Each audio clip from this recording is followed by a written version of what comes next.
Samantala sa kaugnay naman po na balita, iginiit naman ng Philippine National Police na hindi po umabot sa tanggapan ni PNP Chief Alan Purisima ang kahilingang alisin si Delphine Lee sa wanted list. Maging sa tanggapan ng DILG ay wala ring umanong nakarating na request mula sa kampo ni Lee. Narito ang report ni Alvin Baltazar. Bahagi lang ng tinatawag na strategy ng mga abogado ang ginagawa nitong pagkwestiyon sa hindi pagkakatanggal ng kanilang kliyente sa listahan ng mga wanted persons. Ito ang pinahayag ng pamunuan ng pambansang pulisya sa gitna ng paninindigan din naman nitong legal ang ginawang pag-aresto kay Lee nitong nagdaang Huwebes.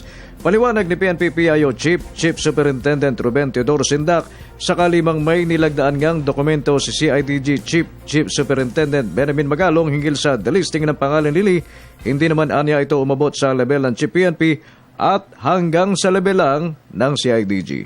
Yung sulat ni Jer Magalong is especially for the CIDG. He has responded to a correspondence from the lawyers of Delphine Lee. And at that time, they were working on what was available. That is the official communication also coming from the Court of Appeals. Ganito rin ang nilalaman ng press statement na inilabas ni DILG Secretary Mar Rojas. Niwala nga umanong nakarating na anumang request sa tanggapan ng DILG kaugnay ng hiling na matanggal na ang pangalan ni Lee sa listahan ng may arrest warrant at wala din daw silang inutusan o pinahintulutan na tanggalin sa listahan ng mga may arrest warrant. As such, the matter did not even reach the office of the SILG. The request remained at the PNP level for further processing.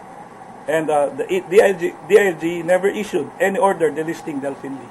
Muling binigyan din ni Sindak na maaaring misunderstanding ang nangyari lalo't tumalima lang naman ang CIDG sa isang ruling ng korte, partikular nung ibinasura ng Court of Appeals ang kaso ni Delphine Lee.